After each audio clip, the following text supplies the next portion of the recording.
Merci Seigneur, nous croyons à ce que nous faisons ici. Et nous sommes fiers de ce qu'on fait. Parce que tout est fait au nom du Seigneur. Et vous savez qu'aujourd'hui, il y a beaucoup de choses qui sont faites au nom du Seigneur, où le Seigneur n'y est plus. Ce que nous voulons, surtout, que le Seigneur soit au milieu de nous. Vous savez, le frère a chanté un cantique qui dit Buscalo. Et après, on l'a chanté en français aussi. J'étais content qu'il le chante en français aussi. Que ça veut dire tout simplement cherche-le. Je crois que c'est une des choses qu'on fait le moins aujourd'hui. Donc je me suis dit, Seigneur, est-ce que c'est plus facile de le chanter que de le vivre? Et on chante plus que ce qu'on vit. C'est pas qu'on est faux, mais il faut être réaliste aussi, que ce qu'on chante, il faut le vivre. Parce que ce qui fait la force de l'évangile, je ne parle pas du niveau spirituel, je ne parle pas du niveau, moi. Je parle de la vérité que nous devons vivre, tout simplement. Vous entendrez la vérité, et la vérité vous affranchira. Vous savez, je dis souvent, quand je lis ce livre-là, moi je suis heureux, je suis fier, très fier. Je suis très fier de la Bible. Parce qu'elle ne trompe jamais. C'est un miroir. Jacques dira que la parole de Dieu est un miroir. Un miroir ne vous trompera jamais. On veut dire ce qu'on veut. Il dit la vérité. Pourquoi? C'est le reflet de ce qu'on est. Donc la parole de Dieu est là pour nous avertir. Nous sommes dans les temps de la fin. Je voudrais faire une lecture. J'ai de petits feuillets. Et parfois je les oublie. Et là, j'ai lu un texte. Je vais vous le lire. Et un conseil de la parole de Dieu dans le livre de Jérémie au chapitre 6, verset 16. Écoutez ce qui est écrit. Voici ce que le Seigneur dit. Arrêtez-vous sur la route que vous avez prise et réfléchissez. Renseignez-vous sur le chemin d'autrefois. Cherchez le bon chemin et suivez-le. Alors, il dit, vous trouverez le repos pour vos âmes. Et ils ont répondu, dira Jérémie, ils ont répondu, c'est écrit comme ça, hein? Nous ne le suivrons pas. Attendez, c'est terrible ça. Bon, bah, comment ça fait qu'ils ont dit ça? Jérémie dit par la parole de Dieu, arrêtez-vous sur la route que vous avez prise, c'est-à-dire que de temps en temps, vous arrêtez. Est-ce que je suis sur le bon chemin ou pas? Alors il dit, arrêtez-vous et renseignez-vous. Où? Ben écoutez, sur le chemin d'autrefois. Pas ce nouveau qui vient aujourd'hui. Tout est modernisé aujourd'hui. Vous savez, je disais un jour, j'étais parti faire une mission en Bretagne. Et à un moment donné, donc je continuais, mais à un moment donné, il y a une direction qu'on doit partir vers Nantes. Et moi, je ne me suis pas aperçu, j'avais mon GPS, je ne me suis pas aperçu, j'ai continué. Mais en regardant le GPS, je dis, mais normalement, là, ça fait qu'à tant de kilomètres encore, il y a plus de kilomètres que lorsque j'étais à un certain endroit. Alors j'ai regardé, et je voyais, mais je vois direction Poitiers, je me suis trompé. En un mot, j'ai cru que le GPS m'avait trompé. J'ai compris que ce n'était pas le GPS qui m'était trompé, c'est moi qui m'étais trompé. Alors, j'ai fait une chose toute simple. J'ai arrêté de continuer. C'est pas parce qu'en disant, mais je vais continuer, mais tu vas te retrouver je ne sais pas où. Alors, qu'est-ce que j'ai fait? J'ai fait quelque chose de très simple. J'ai vu une bretelle. J'ai mis le clignotant, je suis sorti. J'ai dit, on verra. Et quand je suis sorti, le GPS s'est remis en place. Et quand j'ai vu un rond-point, il m'a dit, faites le tour du rond-point et reprenez la route à l'envers, quoi. C'était moi qui m'étais trompé. C'est pour cela que la Bible dit, arrêtez-vous. Alors je me suis dit, qu'est-ce que c'est pour moi le clignotant que j'ai mis? Mais ça s'appelle la repentance. Quand on se repent, on met le clignotant et on sort. C'est pas difficile. Alors, n'essayons pas d'être bornés en disant c'est ici le temple de l'Éternel, le temple de l'Éternel, le temple de l'Éternel. Vous savez que c'était les gens qui disaient ça à Jérémie, c'est ici le temple de l'Éternel. On est dans la vérité, on est dans la vérité, mais la vérité qui n'est pas vécue, c'est un mensonge. Comment on peut appeler une vérité qui n'est pas vécue? Donc ce que nous voulons, nous, c'est surtout commencer et finir. Mais nous savons aujourd'hui qu'il y a tellement de doctrines qui sortent, c'est des champignons. Alors on écoute ça, on écoute là-bas, les gens sont partis là-bas, les autres sont partis autre part. Mais ça commence chez nous. Donc nous devons veiller à ce passage-là, et quand la parole de Dieu dit arrêtez-vous et réfléchissez, renseignez-vous sur le chemin d'autrefois. Le chemin d'autrefois. Donc ça veut dire, il y en a qui ont fait des cantiques, hein, nous ne déplacerons pas les bords que nos pères ont mis. Mais écoutez, on peut le chanter, le faire quand même aussi. C'est beau. Quand on écoute ça, même c'est émouvant. Et on dit Alléluia. Bon, mais il faut y veiller aussi. C'est pas ce qu'on chante, il faut veiller à ce qu'on fait. Moi, je suis là pour être avec vous, frères et sœurs. Moi, je ne suis pas là pour vous juger. Et je n'ai pas ce but. Mais je suis là pour qu'on puisse nous avertir, parce que nous voulons veiller à quelque chose de très important. C'est que bientôt, celui qui doit venir viendra. Il ne tardera pas. Et quand ils ont entendu ce conseil de la part de Jérémie, il dit renseignez-vous quel est le bon chemin, et vous trouverez le repos pour vous-même. Et je dis la réponse des gens qui étaient devant Jérémie, mais ils ont répondu nous ne le suivrons pas. Voilà, c'est tout, on ne veut pas. Mais c'est difficile de dire ça. Vous imaginez que moi je prêche un message, je donne un conseil d'après la parole de Dieu dans ce qui est écrit, et je dis qui veut le suivre? On ne le suit pas. Alors qu'est-ce qu'on fait ici? En un mot, presque je dirais, ils ont osé dire non.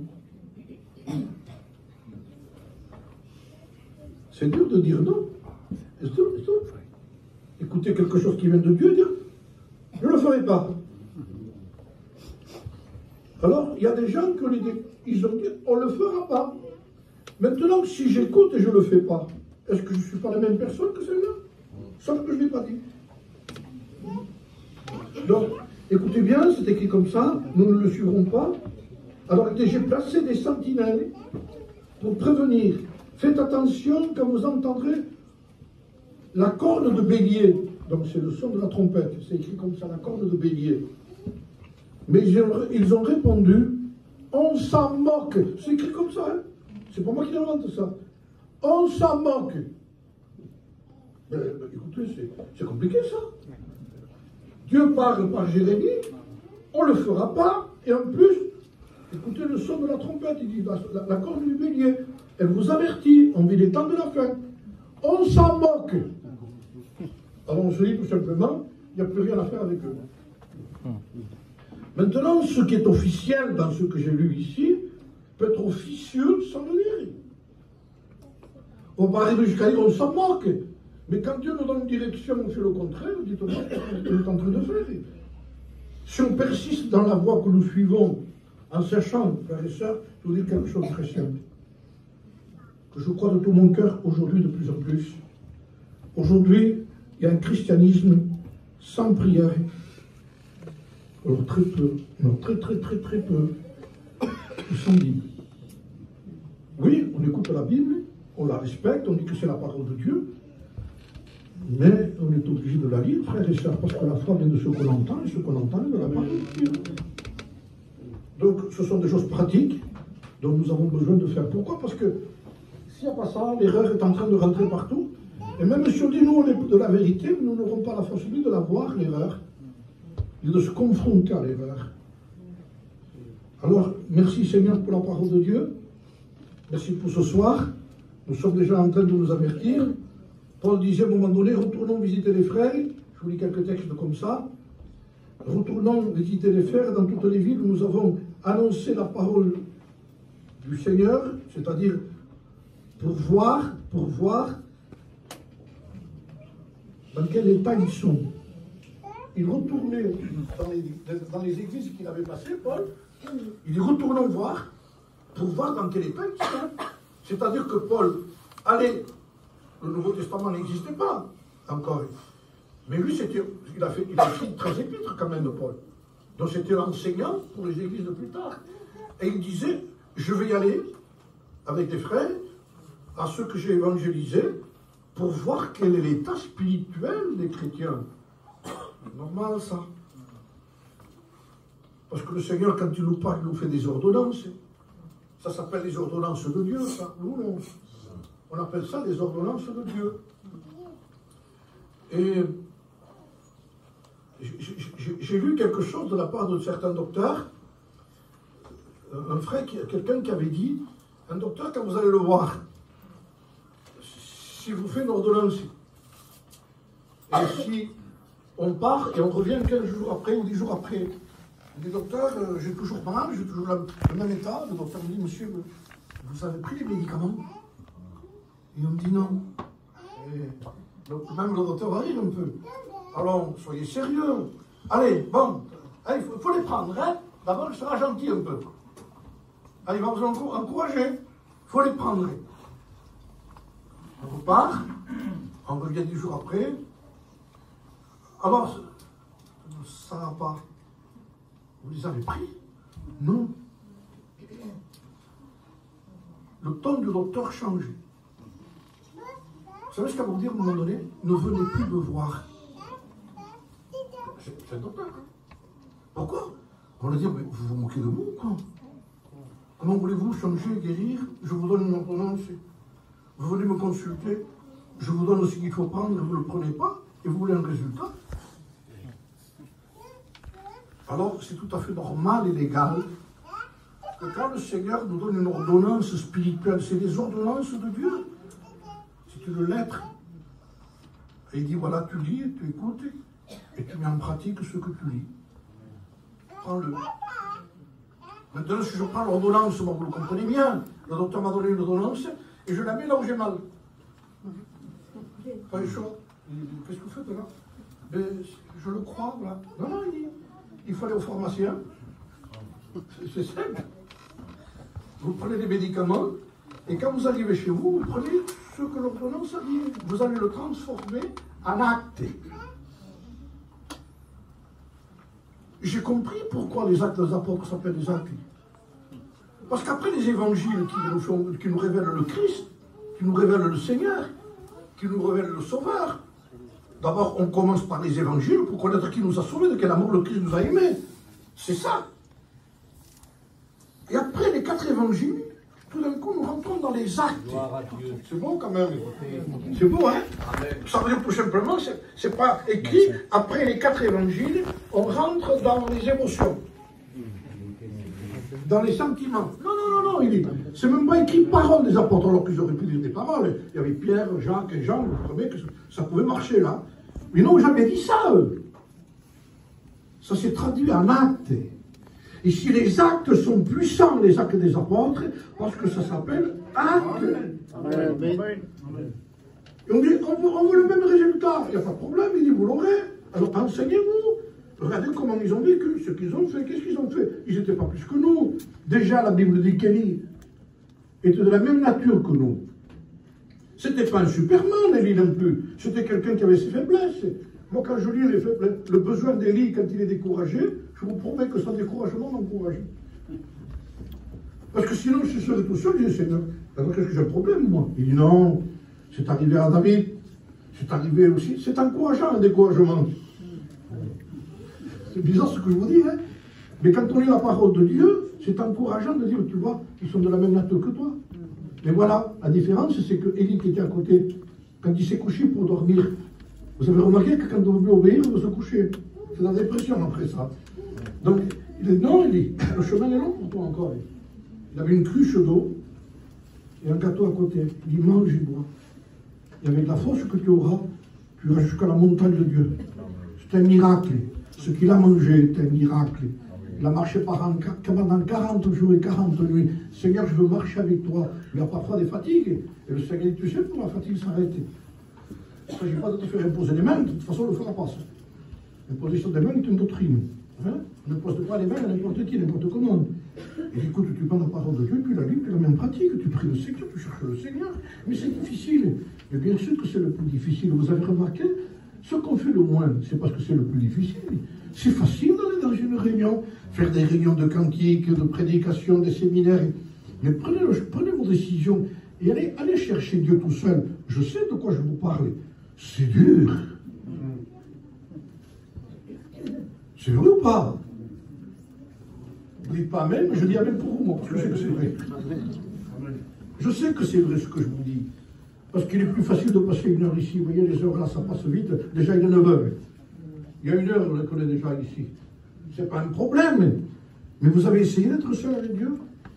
Certainement que vous avez essayé. Vous avez vu quand vous priez, que vous êtes tout seul? Je vous dis ce que je vous dis aussi. Hein. On est là, on prie le Seigneur. Seigneur, j'ai besoin d'être avec toi tout seul. Quand on lève la tête, on dirait qu'on a prié une heure. Vous levez la tête, vous regardez la montre, ça fait 5 minutes que vous dites. Donc, Makiziak, bien sûr. Et pourquoi c'est si long? Parce que le corps ne supporte pas que vous soyez avec Dieu.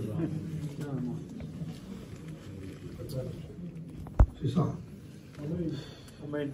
Alors le Seigneur nous a montré le chemin des choses.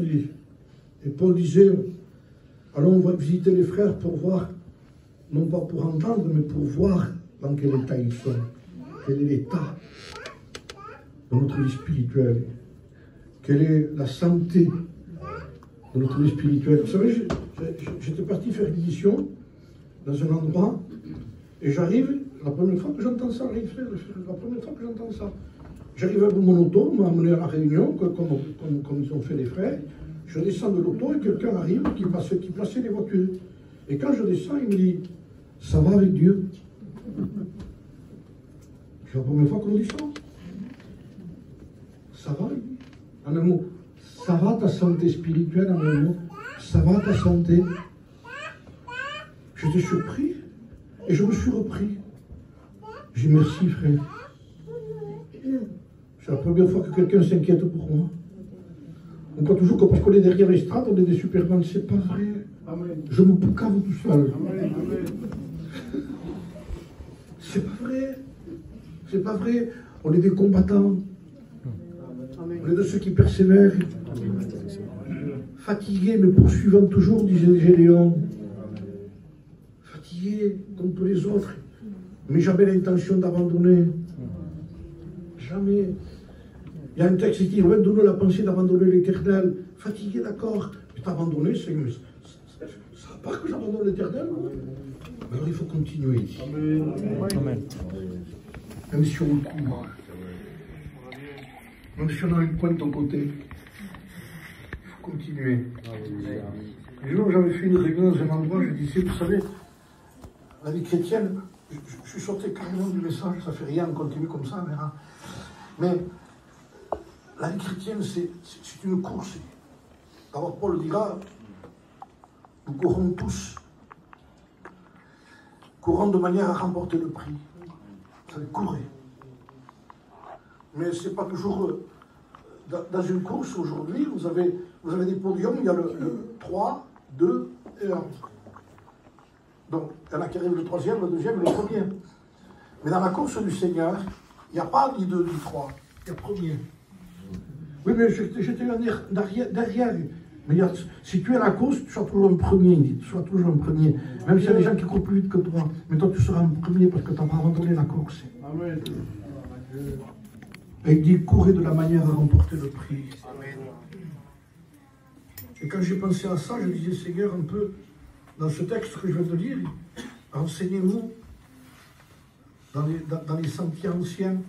Renseignez-vous, c'est-à-dire, en un mot, regardez comment ils ont couru.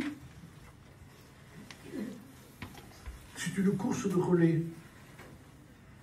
Vous avez vu que parfois la course n'est pas simplement qu'une personne, ce sont 3 personnes, je crois qu'il y en a 3, qui un court, et à un moment donné, quand il a fini de faire la course qu'il doit faire lui, il y a un copain à lui qui attend, qui met la main comme ça, et à la main, ils ont quelque chose qui s'appelle un témoin. Ça s'appelle comme ça. C'est un témoin. Il ne faut pas le lâcher. Et quand il commence à courir, et qu'il voit l'autre arriver, il fait ça, et il part déjà avant qu'il soit arrivé. Et l'autre court encore plus vite, parce qu'il ne va pas faire perdre la course à l'autre. Et lui, il fait ça avec la main.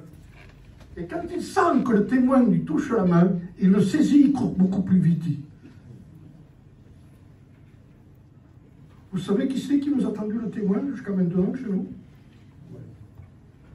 Vous avez vu, non simplement par rapport à l'époque de l'Église des Lumières, mais si nous allons en arrière, si on rentre dans les années 1900, 1800, 1700, quand on lit la biographie de ces hommes de Dieu, je vous le promets, que ce sont des hommes qui ont couru très vite.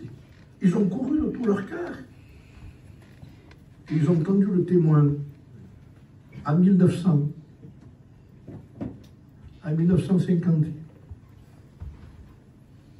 Ils ont tendu le témoin à des prédicateurs qui étaient d'abord des sédentaires qui sont venus chez nous. Je fais là le mémorial de ce qui s'est passé dans notre mission. Clément Le Gossec. Le témoin a été tendu à lui. Il l'a saisi. Et quand il courait, il disait, tu l'apportes à ton peuple. Tu es un sédentaire, toi. Et tout d'un coup, il a vu les gitans. Et les gens disaient, pas eux, hein. C'est comme ça. Surtout pas par Amans, ni à sa sœur. Pas eux. Et Dieu lui a dit, non, tu le tends à eux. Gloire à Dieu. Et il a tendu. Et des hommes qui ne connaissaient pas toute la doctrine du témoin l'ont saisi. Et ils ont couru. Sans les versions de Bible Corano.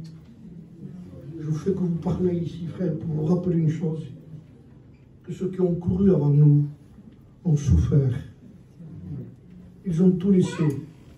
Vous avez écouté les témoignages de ces hommes de Dieu qui sont partis quand ils étaient missionnaires, qui devaient laisser leur flamme et qui ne savaient même pas s'ils avaient à manger, qu'ils ont prié. Moi, j'ai connu des sœurs qui ont prié, j'ai écouté ces témoignages, qui demandaient à Dieu, Seigneur, surtout que mes enfants n'aient pas faim. Parce que le pasteur qui était parti de chez eux, était parti en mission, ils n'avaient rien laissé, ils n'avaient rien. Il n'y avait rien à manger.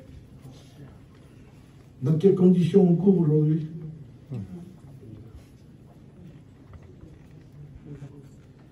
Le témoin, ils l'ont saisi, ils ont couru, et ensuite ça a été tendu à Payon, à Juville, à Palo, aux frères qui ne sont plus là. Ils ont couru de tout leur cœur. Aujourd'hui, le témoin a été tendu à la génération de chez nous. Amen. Maintenant, c'est un retour en arrière, les sœurs aussi, parce que les sœurs sont concernées. C'est que les sœurs de ces gens-là ne se plaignaient pas parce qu'il manquait quelque chose chez elles. Aujourd'hui, il y a des problèmes qui se lèvent dans les foyers parce qu'on veut tout le confort qui puisse exister. Et puis si même quelqu'un voudrait courir plus vite, on dirait, mais comment on fera, nous, après? Et on sent que ces sœurs n'avaient pas cet état d'esprit. Renseignez-vous, moi je vous dis ça, renseignez-vous. On veut le même résultat, frère, il faut la même consécration, soyons logiques. Soyons logiques. Je dis tout simplement quelque chose qui est normal, ce qui est légal, et que c'est comme ça, quoi. Ils ont tout donné. Ils ont tout donné. Et regardez le résultat qu'il y a eu. Gloire à Dieu. Maintenant, une chose qui est compliquée, c'est que ce n'est pas parce qu'un mouvement grossit qu'il grandit. Eux, ils ont grandi avec Dieu. Et même s'il y en avait qui étaient fatigués de courir, il y en a eu, il y en a encore aussi. Heureusement qu'il y a des frères qui courent aussi, qu'il y a des sœurs qui courent aussi, avec leurs compagnons, que vous le voulez ou pas, elles courent aussi avec. Il n'y a pas besoin d'être prédicateur pour ça. Le chrétien doit courir. Il n'y a pas écrit prédicateur, courez-vous, les autres n'ont pas besoin. Donc, vous devez courir aussi. Tous les chrétiens doivent courir de toute façon. On ne court pas n'importe comment. Tout le monde court dans un stade et dira la parole de Dieu. Mais courir de la manière à remporter le prix. Courir selon les normes. Il y a un départ et une arrivée. N'oubliez pas, je disais un jour dans cet élan de prédication, c'est pas écrit ce que je vous dis, mais dans les gradins, il y a du monde, certainement, il devait y avoir du monde aussi dans les gradins, qui regardaient courir. Et les gens nous regardent courir. C'est pas des engagés, ils regardent. Vous avez remarqué que celui qui regarde, je vois toujours, Celui qui regarde quelqu'un courir, il juge toujours, mais pas comme ça. Monsieur, il est assis sur le jardin, lui. Rien qui va bien. Mais pas comme ça. Mais descends les pour. Mais c'est toujours des gens qui jugent. Mais il faut dire aussi, disons-le, frères et sœurs, que si quelqu'un court dans un stade et commence tout d'un coup à s'arrêter, il commence à tourner en rond, il traverse la pelouse de l'autre côté, les gens dans le stade commencent à rire, oui ou non? Donc, ça veut, au lieu de prendre la course au sérieux, vous savez ce qu'ils vont dire, les gens? C'est des coureurs ou des clowns? Parce qu'ils font rire, ils tournent en rond comme ça, ils jouent avec le témoin. Attendez, vous croyez qu'on a le droit de jouer avec ça, nous? C'est du sérieux. Pourquoi? Parce que moi, j'ai conçu ça. J'ai le témoin, si je le prends, il y a des traces dessus. Il y a peut-être encore de la sueur de certaines personnes qui ont couru. Vous avez peut-être aussi sur ce témoin-là des traces de sang, frère. Parce qu'il y en a qui ont souffert, qui ont été des martyrs. C'est du sérieux, frère. Nous, on arrive comme ça, on prie un peu de temps en temps. Les frères, ça a été toujours basé sur ça. C'est que le Seigneur a dit lorsqu'il est rentré dans le temple, lui-même, il a mis de l'ordre chez lui. Et il a fait un fouet en Yana. Je ne sais pas si les disciples se posaient des questions, ils disaient, mais qu'est-ce qu'il fait avec ça? Il est en train de fabriquer un fouet ou quoi? Jésus a un fouet à la main. On n'imagine pas comme ça, non? Toucher les mains, l'amour, la miséricorde. Et le fouet, qu'est-ce qu'il a à voir là? C'est pas ça. On l'a enlevé le fouet aujourd'hui, les églises. Parce qu'on parle que de l'amour. Il ne faut pas toucher à ça, hein, il dit. C'est la loi. On va là. Quand on commence à parler d'obéissance, on parle de la loi. Mais non, c'est l'obéissance, tout simplement. Et ils ont commencé, Jésus, à faire un fouet. Et lorsqu'il va dans le temple, il commence à prendre un ton. On s'aurait dit, mais c'est lui ou c'est pas lui? Mais oui, c'est lui. Et qu'est-ce qu'il dit? Alors moi, il est en train de dire dans le temple aux gens qui étaient là, aux gens religieux, vous avez fait de la maison de mon père une caverne de voleurs. Et vous savez pourquoi c'est devenu une caverne de voleurs? Parce que logiquement, c'était une maison de prière. Mais quand une église ne prie plus, il ne se rend plus compte s'il désobéit ou pas. Parce qu'on n'a plus d'onction sur nous.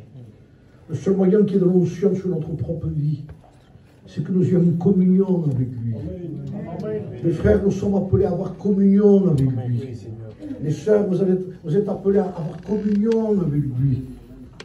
J'ai deux sœurs chez moi. Elles sont pas mariées, elles sont mariées, mais chacune a eu des problèmes. L'autre, son mari est mort, l'autre a été quitté de très jeune. Elles ont un certain âge. J'ai exhorté, mais ça, je vous le dis ici, j'ai été les trouver un jour. J'ai dit, écoute, tu sais, toi, je dis, toi, ma soeur, elle était plus vieille que moi, et l'autre un peu plus jeune. Logiquement, vous avez un devoir toutes les deux ici. Il faudrait que vous soyez connus partout comme étant des femmes de prière. Vous n'avez pas de responsabilité ni d'enfant ni de mari. Je dis, c'est ça. Alors, il faudrait qu'on vous envoie des lettres, les pasteurs, en disant, priez pour nous. Je sais que vous êtes des femmes de prière. Priez pour nous. Priez pour nous. Une église qui prie est une église qui évangélise. Vous comprenez ça? Une église qui ne prie plus. Elle ne missionne plus. Elle démissionne. Je veux que nous trouvions le sérieux. Et je crois que si le Seigneur a permis que les choses soient changées là, au dernier moment, c'est parce que le Seigneur voulait dire ça ce soir. Je ne m'hasarde pas, le Seigneur a dit, je ne suis pas un prophète, moi, je vous lis la parole de Dieu, c'est tout. Et je vous lis ce que nous sommes en train de vivre aujourd'hui. Je me suis trouvé dans des réunions où même, à un moment donné, l'écriture sur réunion de prière n'était même plus écrite. Il y avait écrit réunion d'évangélisation et culte. Réunion de prière, c'était effacé. Pourquoi? Parce que ça ne venait pas quand même. Alors on vient dans les cultes. Je ne vous dis pas le matin, le culte, c'est plein. Maintenant, je suis venu, c'est plein. Merci Seigneur, vous m'avez honoré. Mais ne pensez pas qu'à une personne, pensez à vous-même. C'est que nous avons besoin de revenir aux choses sérieuses de Dieu. Amen. Amen. Et que nous avons besoin de chercher Dieu. Il n'y a pas plus vrai quand on est seul avec Dieu. Amen. C'est vrai? Quand on est seul avec Dieu, quand j'arrive à être seul avec Dieu et j'essaie de le faire. Il parle en catalan, Déu. Je parle en catalan. Comme pas tous les langages, lui. Et parfois, je lui dis, je suis fatigué, et je lui dis en catalan, je suis cansat, j'en peux plus, il y a des semaines, j'arrive plus. Je traduis. Je peux dire ça à Dieu. Je peux lui dire ça. Ça dépend de ce que je dis au Seigneur tout seul. Vous me jugeriez, vous, en moi. Je ne parle pas de péché, hein, parce que je suis assez honnête pour ne plus prêcher.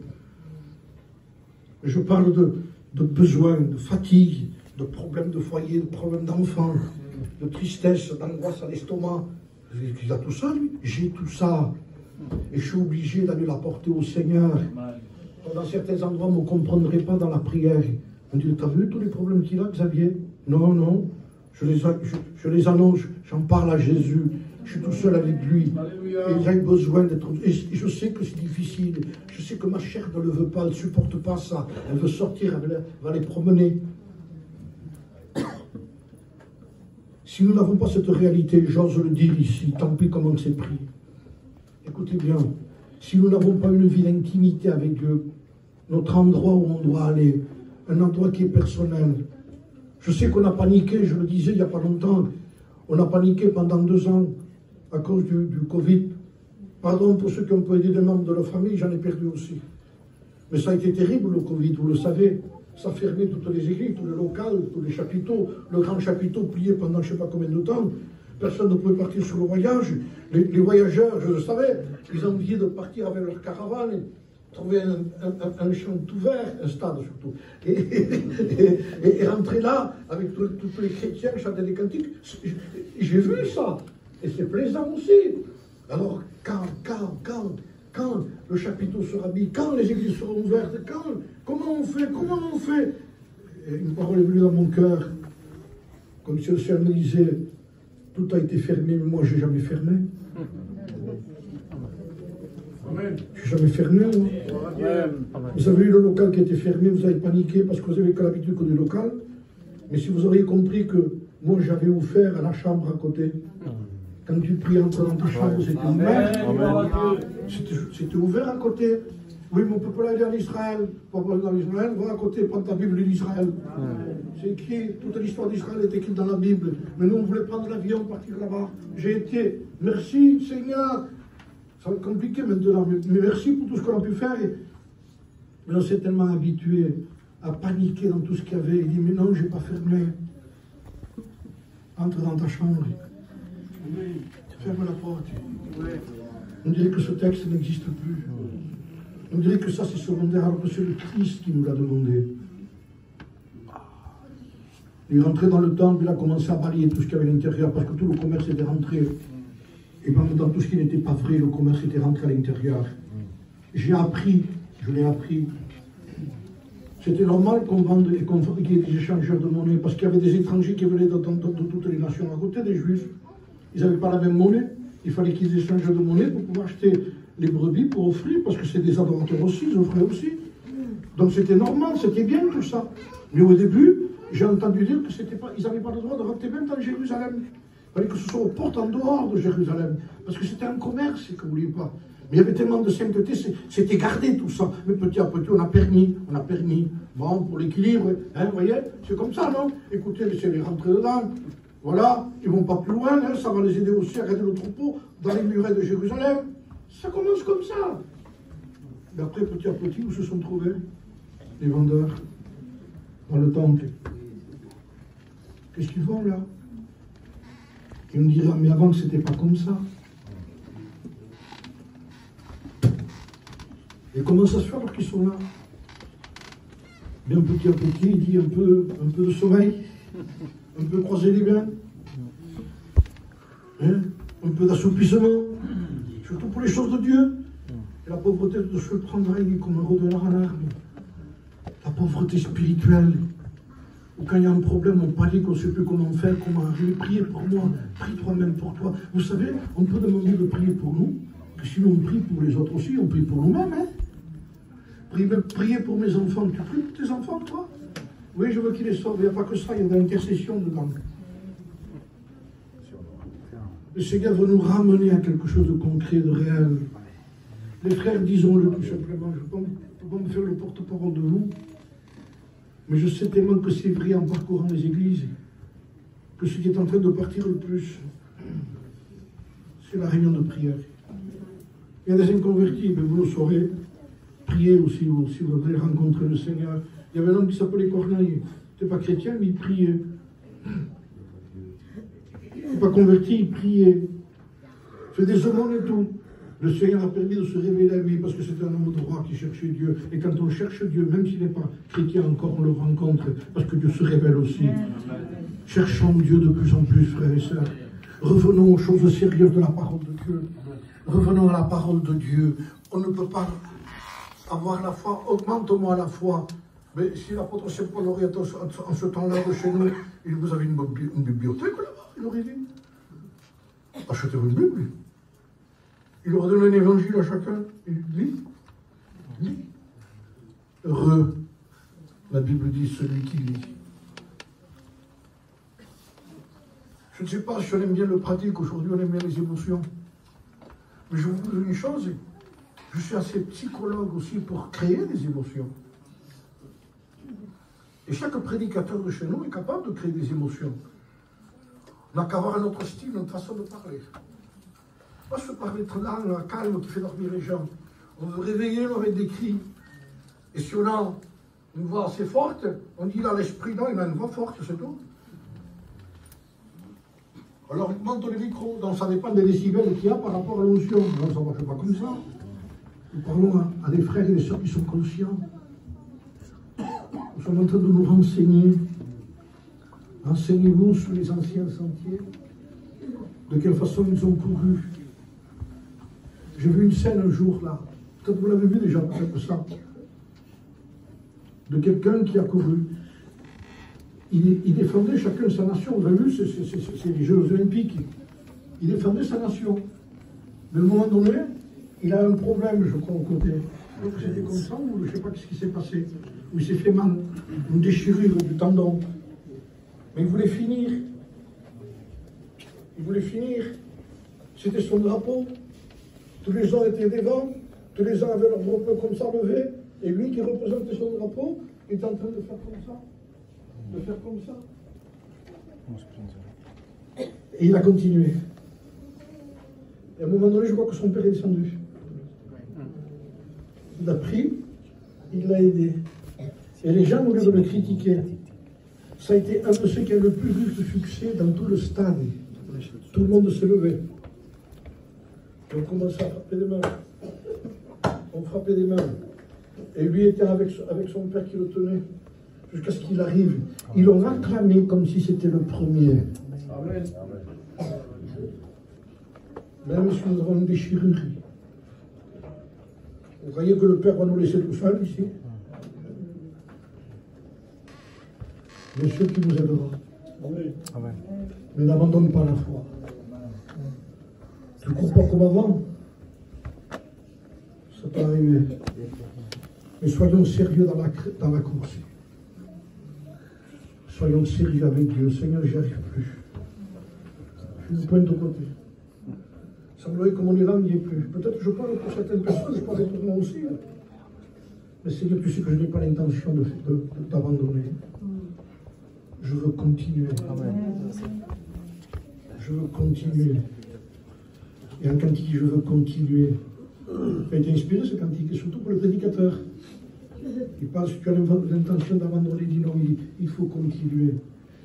Je me fais peut-être le porte-parole de certains frères qui sont fatigués aussi, comme je peux l'être aussi. Il faut continuer, frères et sœurs. Les gens ont des yeux sur nous. Vous êtes le sel de la terre et la lumière du monde. Et maintenant, vous comprenez bien que si le sel perd sa saveur, l'amour pour Dieu, c'est fini, terminé.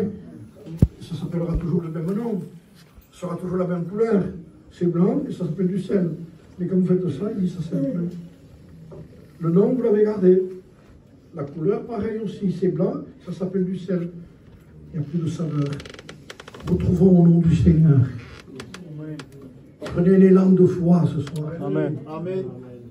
Je ne cherche pas à émouvoir les gens, ni par des sentiments, ni par des émotions, mais par une décision personnelle. Je veux toucher vos décisions. En disant maintenant, Seigneur, j'ai besoin de reprendre ce livre en main. et d'y plonger le regard. La Bible dira là, c'est un miroir. C'est beau, petit Jacques. Que des exemples dans la parole de Dieu. Si quelqu'un écoute la parole de Dieu et ne la met pas en pratique, il est semblable d'un homme, il dit qu'il se regarde dans un miroir, il se regarde, il oublie aussitôt comment il est. Et quand j'ai lu cela, concernant la Bible maintenant, la parole de Dieu, je dis c'est carrément impossible de se regarder et d'oublier. C'est vrai ou pas? C'est pas possible. Tu te regardes dans un miroir, tu ne peux pas oublier parce que tu te regardes pour pas oublier parce que tu veux arranger quelque chose avant de quitter l'endroit. Tu ne veux pas sortir dehors, n'importe comment. Alors tu dis, je me regarde, et je regarde, il y a quelque chose, j'essaye de le faire, d'arranger, je ne sais pas moi. Et je sors après m'être regardé et j'ai mis en pratique ce que j'ai vu. Et Jacques dira, ainsi avait-il quelqu'un qui se regarde dans les choses de Dieu et qui persévère dans les choses de Dieu, n'étant pas un auditeur oublieux, mais se mettant à l'œuvre. Il dit, celui-là sera heureux dans son activité, dans ses actions. Et qu'est-ce que c'est ça? Eh bien, je vous ai parlé de la communion, de la prière. Maintenant, je vous parle de la Bible. C'est quelqu'un qui, le matin, ou l'après-midi, quand il peut, il dit, maintenant, c'est mon temps pour Dieu. Tu ne me le prendras pas, ça. Ça, c'est à moi. Vous avez le droit de dire à votre mari, les sœurs, ça, c'est à moi. Il ne vous dira rien, je vous promets qu'il ne vous dira rien. Si vous dites, non, non, maintenant, laisse-moi tranquille, hein. Laisse-moi, parce que moi, c'est mon moment.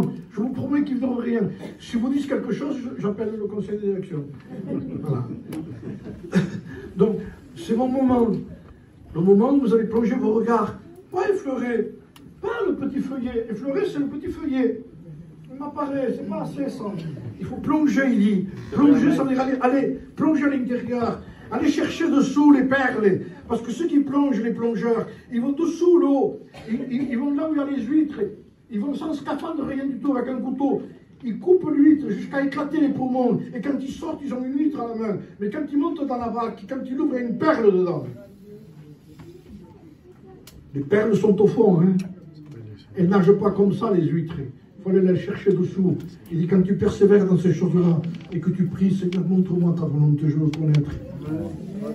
J'ai besoin d'y voir clair. Ouvre mes yeux. J'ai besoin. Et quand on se regarde, je ferme ma Bible. Ça ne veut pas dire que j'ai fini. Hein. Je ferme ma Bible. Parce que va arriver une conclusion de ce que je vous parle ici. J'ai parlé de deux choses, mais très, très superficiellement. C'est trop profond. Chercher Dieu, c'est personnel. Mais nous avons besoin de retrouver ces endroits-là. Ça, c'est sûr et certain. Mais après, il dit, prends le temps de regarder le miroir. Prends la parole de Dieu. Et si quelqu'un se regarde, il dit dans cet endroit, comme quelqu'un se regarde dans le miroir, il se regarde pour aller mieux, pas pour aller pire. Jamais pour être pire. C'est sûr et certain, ça. Il y a quelque chose à faire. Même s'il n'y a pas grand-chose à faire, on le fait quand même. C'est sûr, ça. Mais on essaie de le faire, quoi. Alors on essaie de s'arranger.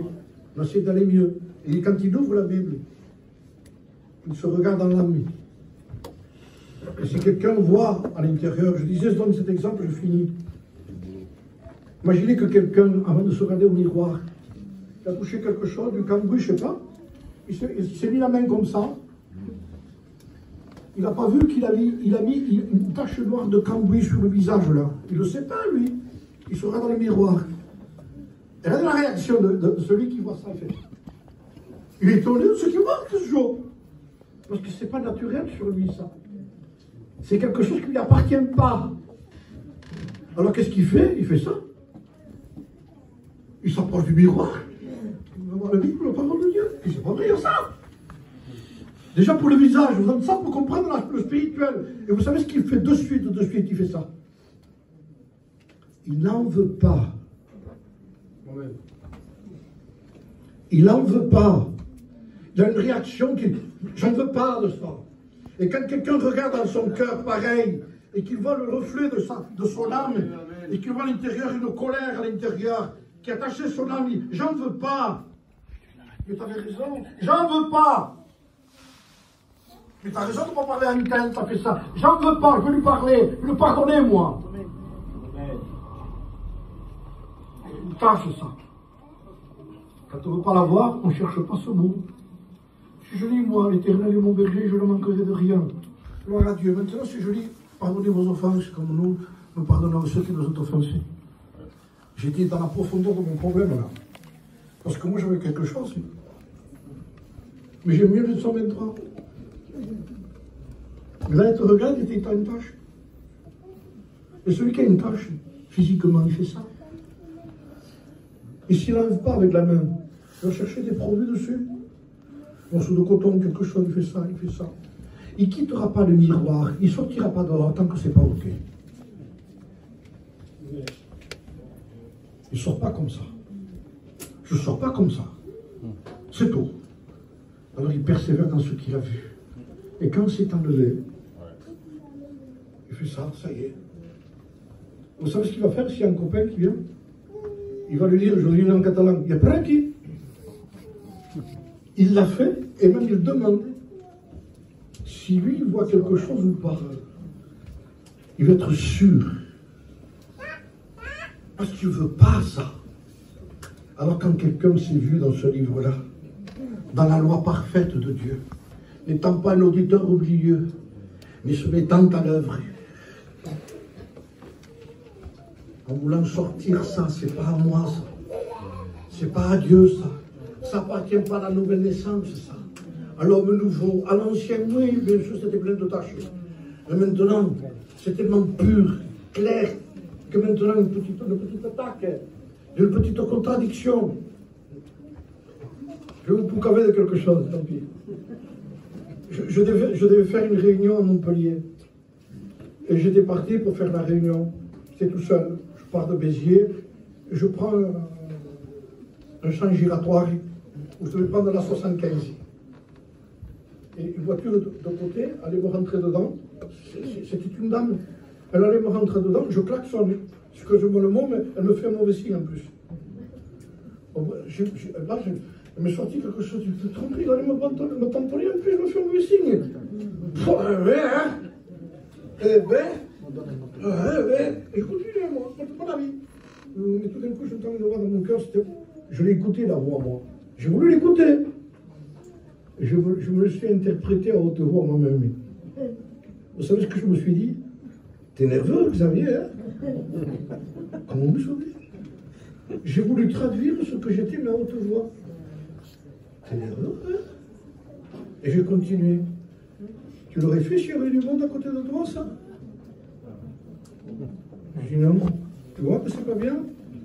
Alors tu te permets parce qu'il n'y a personne de faire ça, de te mettre en colère? Je dis Seigneur, tu as raison. Alors vous savez ce que j'ai fait? Je dis Seigneur, je ne peux pas les prêcher comme ça. Tu m'as montré une tâche. Alors j'ai dû conduire des instruments, pardon, c'est tout. J'ai dû m'humilier, demander pardon à Dieu. La tâche est partie. Parce que le seul moyen de se détachant pour l'âme, c'est la repentance. Je ne pouvais pas vous imaginer comment c'est efficace. Quand on s'humilie sur ce qu'on a fait, et on demande pardon pour ce qu'on a fait, et on demande après que le sang de Jésus-Christ me purifie de ce que j'ai dit, de ce que j'ai fait, elle part. Amen. Alors, voilà. Vous avez une solution, les sœurs. Vous l'avez la Bible chez vous. Les frères, vous l'avez. Les pasteurs, vous l'avez là. Écoutez, il faut l'ouvrir. C'est pas pour prêcher, hein. Je sais comment ça marche au début, hein. On lit, on prend des crayons bleus, rouges, violets. Ah, ça va avec ça, ça va avec ça. Maintenant, on n'a pas besoin de taper quelque chose, nous sortons toute une prédication. Ça s'entend, ça, hein. Vous le savez, ça, les frères, hein. Un sujet, et ils vous prêchent ce qu'ils ont. Internet a été inspiré. C'est pas ça. Mais quand on lit la parole de Dieu, on sent que Dieu nous parle. Et d'abord, il nous parle à nous. Vous savez ce qu'il m'a dit, Joanito? Vous savez qu'aujourd'hui, certains prêchent avec des tablettes. Il dit, moi, j'aime pas ça. Il a jugé personne, lui. Il n'a non plus jugé personne. Mais il dit, ma Bible a une odeur, la tablette n'en a pas. Ma Bible a une odeur. Il est tellement plongé là-dedans, Joanito. Mais maintenant, il fait ça parce qu'il voit plus.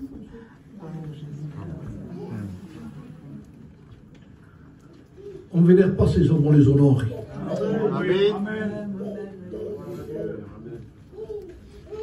Il y avait un frère qui lisait la Bible en braille. Il était aveugle. Il faisait comme ça. C'est très cher une Bible en braille. Il a lu tellement qu'il a usé. Et à un moment donné, quand il a usé, il a senti que ses doigts n'étaient plus sensibles pour la lire. Et il a pleuré. Comme si c'était la dernière fois qu'il la lisait. Il a pris la Bible comme ça, il l'a embrassé en disant c'est la dernière fois que je te lis. Il a fait ça. Il l'a embrassé. Et quand il l'a embrassé, il a ressenti que ses lèvres étaient plus sensibles que ses doigts. Il a fait ça. Il dit, je peux y arriver. Alors, il a cherché quelque chose de plus sensible. Il a sorti sa langue. Même si ça fait rire presque. Il a sorti la langue qui était plus sensible que les lèvres. Et il la lisait avec la langue.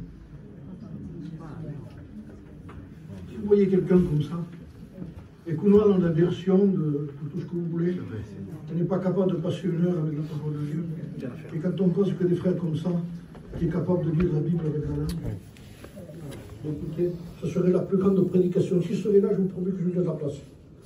Je dis, fais ça, dis-le, comment tu le fais. Voilà ce que je voulais vous dire ce soir. Je vous promets que ce n'était pas ça. Toutes mes notes sont passées à côté. Mais je crois que c'est ce qu'on a besoin de ça. Venez à la Bible, frères et sœurs. N'employons pas des mots que le Seigneur ne vous fait pas imposer les mains parce que vous avez des problèmes, que vous ne lisez pas la Bible, vous lisez votre Bible. Il y a des gens qui vont à des réunions de bénédiction comme ça et cherchent des prédicateurs qui ont ça avec la main. Seigneur, t'as vu? Oui, t'as vu que tu ne lis pas. Mais le Seigneur va te bénir quand même. Non, c'est faux. Il faut que tu prennes des décisions. Amen. Non, ces guérisons-là, on n'y croit pas, nous. Et ça brasse du monde, je vous le dis, ça brasse du monde. Et les gens aiment ça. Le prédicateur qui engage la personne, c'est quelqu'un qui est méchant, il dit, t'as vu, le juge? Non, je te responsabilise. Prends tes décisions. Et les gens qui ont du succès, ils disent, mais non, tu es une victime. C'est normal que tu sois fatigué. Non, tu es fatigué, il faut que tu reposes en Christ. Lis ta Bible. Lis ta Bible. Lis ta Bible. Lis ta Bible. Prie chaque jour. C'est un cantique pour les enfants dans l'école du dimanche chez les sédentaires. Lis ta Bible, prie chaque jour si tu veux. Je faisais ça avec l'antenne. Si tu veux grandir. Si tu veux grandir. Soyez responsables de vous-même, frères et sœurs. Soyez responsables de vos frères. Soyez responsables de votre église. Soyez fidèles à la cause de votre église aussi. Parce que les gens ont besoin d'une église ici. Ils ont besoin des frères engagés. Des soignants qui connaissent la parole de Dieu et qui sont remplis de Dieu. À cause de ceux qui sont à côté de Dieu, auprès de Dieu, avec Dieu. Nous avons besoin de le chercher. On prie le Seigneur.